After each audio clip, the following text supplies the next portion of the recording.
Hello everyone and welcome back MMA News Channel. I hope everyone is having a wonderful day. Before we begin, please hit the subscribe button and give this video a thumbs up.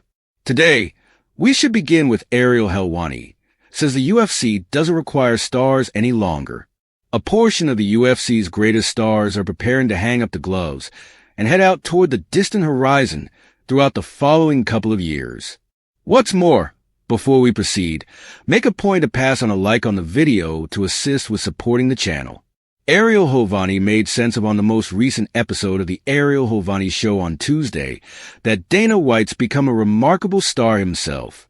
From webcast appearances to going to the initiation, White's been wherever of late, and in light of the two's fame and the prominence of the UFC, Helwani doesn't believe that the UFC feels like it needs to depend on stars like they used to some time ago. It really integrates with the Genius Lack conversation, since you don't need to contribute so a lot. The thing Rick said about the compensation proceeds is 100% right, yet you don't need to put as much into these stars, into these individuals, on the grounds that the brand is the star. He is the star. What they address is the selling point. Presently, they're going to get another agreement, and being worth a great many dollars is moving. There is no doubt as far as I can tell that they will make an enormous stride up, not a stage back. They will smash it with this new agreement since they have worked really hard at bundling everything. The one I'm interested about is the following one, not this one coming up, the one from that point onward, on the grounds that this equation could keep going for such a long time. As White brought up before, however, it's just normal for new stars to arise when old ones become dim. For instance, some time ago Ronda Rousey was perhaps the greatest star in the game, and only 1 month after her most memorable enormous misfortune, Conor McGregor slung himself into worldwide superstardom when he took out Jose Aldo. Bits of gossip began to flow about a gigantic battle at 155. Manuka Kopian revealed that a battle between Arman Tsarukyan and Michael Chandler is in talks for the Miami card. Before you let your imagination run wild, Michael Chiesa responded by saying, "Counterfeit news." He guaranteed he conversed with individuals that he knows in the UFC, and they shut down talk. So, could you folks have needed to see this battle? Ilia Topuria doesn't appear to be excessively content with fans asking him to rematch Alexander Volkanovski. He went on a meeting with Headliner Television and said this: "I would rather not repeat the experience since I like Vogue, and I know what will occur assuming we reword each other in the future." You believe it's exactly the same thing? Definitely. Obviously, it's exactly the same thing. You know, I know what will occur. Perhaps the following time, rather than take him out, I will submit him. He later proceeded to discuss the Makhachev battle and said that assuming it ultimately depended on him, he would climb to 155 to battle Makhachev, and referenced that he as a matter of fact realizes he can beat him. "I realize I can do with him anything I desire to do in light of the fact that I realize that I'm far superior to him." Shara slugged Subtlety's medical problems after UFC Saudi Arabia misfortune. Throughout the end of the week, Shara Magomedov ended up dropping a choice to Michael Venom-Page in the principal loss of his profession. While it seemed as though he couldn't get MVP's timing down, he uncovered in a Russian-talking interview with Red Corner MMA after the battle that he was managing a pack of medical conditions that left him feeling like a shell of himself. "I've never felt this wiped out in the enclosure. My legs were gone. My arms felt powerless, and I have a great deal of medical problems I would rather not uncover. It was an entire pack of issues that impacted my presentation. My brain was there, yet my body was off. I have dysbacteriosis and parasitosis in my digestive system, and I disapprove of my profile stream. I desire to fix this issue before the battle. However, it's still there. That is the reason I was unable to keep the legitimate speed. I was even apprehensive that I could hurl in the battle. At the point when I was returning to my corner after the main round, I felt like I was going to hurl." While Magomedov's been open about the way that he wasn't acting naturally in the battle, MVP let Ariel Helwani on Monday know that everybody goes into battles with something wrong, and by bringing it up just after you lose, it seems to be a reason. In spite of the L on Shara Projectile's record, Dana White said he didn't think the misfortune decreased the privateer by any means, telling media individuals during the post-battle question and answer session that MVP is a deadly counter-striker and an extreme riddle for rivals to sort out. Film arose of Kevin Lee getting dropped during a fighting meeting. Kevin Lee went for a flying knee on Murali Husinov during a fighting meeting, and he hit him with a right snare, which flatlined Lee. Kevin Lee ended his quietness on the class saying, "I don't have the foggiest idea who posted that video or why. Yet I'm going right now to find out. I can fault myself for having pity and pulling my knee back, yet it's preparation, so I thought, let me not impact him. I see I shouldn't have messed with a person like that. Since need to begin showing fighting, I will begin showing competing from this point forward." Sean Strickland recognizes Israel Adesanya after UFC misfortune. Sean Strickland and Israel Adesanya could have had a harsh quarrel paving the way to their peace. However, from the hints of things, by the day's end, Strickland regards what Izzy's finished in the game and doesn't feel like he has anything left to demonstrate. Rather than messing with some old animosity during a Fox Sports appearance this week, Strickland gave the last outbender his props. "You know, you don't actually got to demonstrate anything, man. You're an enduring name in a game like you've etched your name in it.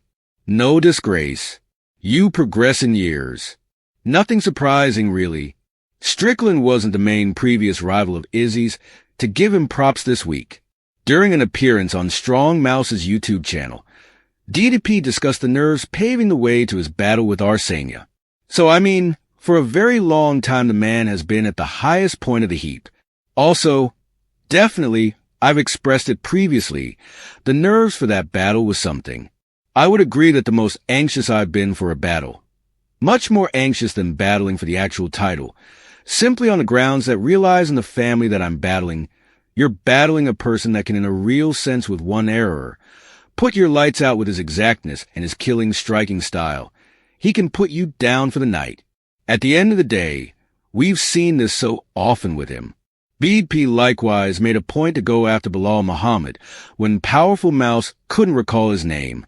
At the point when you take a gander, 145 is Eli Diporia. He's Spanish.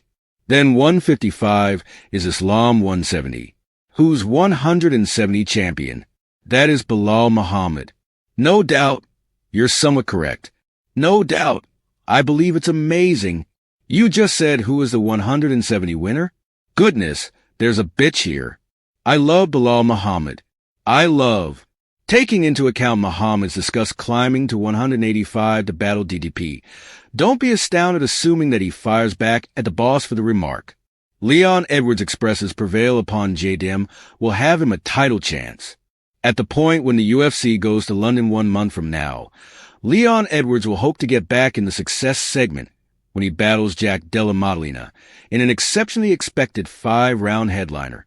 For Edwards, the battle will be his first since he lost the title to Bilal Muhammad. Thus, in the way that JDM has been on a tear recently, that's what Ruff thinks, assuming he's ready to get the W at the O2 field in spring, then he'll probably be next in line for a turn the title. Do you suppose this battle sets you on the right track back in for a title shot, or do you believe you must go the most difficult way possible once more? I feel subsequent to beating Jack. Certainly. I believe he's position number 5 or 4 on the planet in the Division 2. There's relatively few individuals right well that is yelping for a title shot. So I believe Bilal's battling Shavkat, ideally in April, May, they're saying. So from that point forwards, there's no other individual by any stretch of the imagination, aside from me. So on the off chance that I go out there in spring 22nd, what an extraordinary presentation. I can't say why not, you know. What is your opinion about a rematch with Bilal? What might you do unique? You said you like an Indian at 5 o'clock toward the beginning of the day. No doubt that 5 o'clock was insane. I was unable to try and watch it at 5 o'clock in the first part of the day. No, at 5 a.m. toward the beginning of the day. I feel like that compelling execution. As Edwards proceeded to make sense of, he didn't feel such as himself the last time he was in the octagon, and it displayed in his exhibition while Edwards got a rest expert to assist him with getting ready to make the stroll to the octagon very early on. After the misfortune, his sibling Fabian said that the unusual beginning time prompted a dull execution.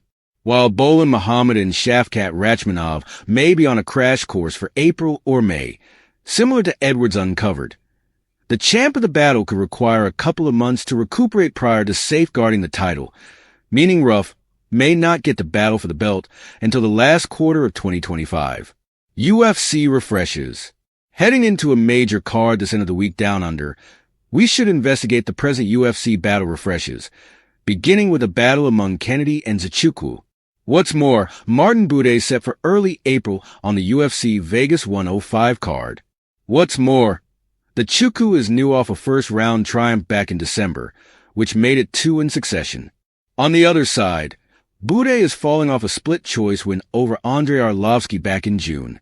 The next month, we have a flat-out stable burner on tap between John Youthful Lee.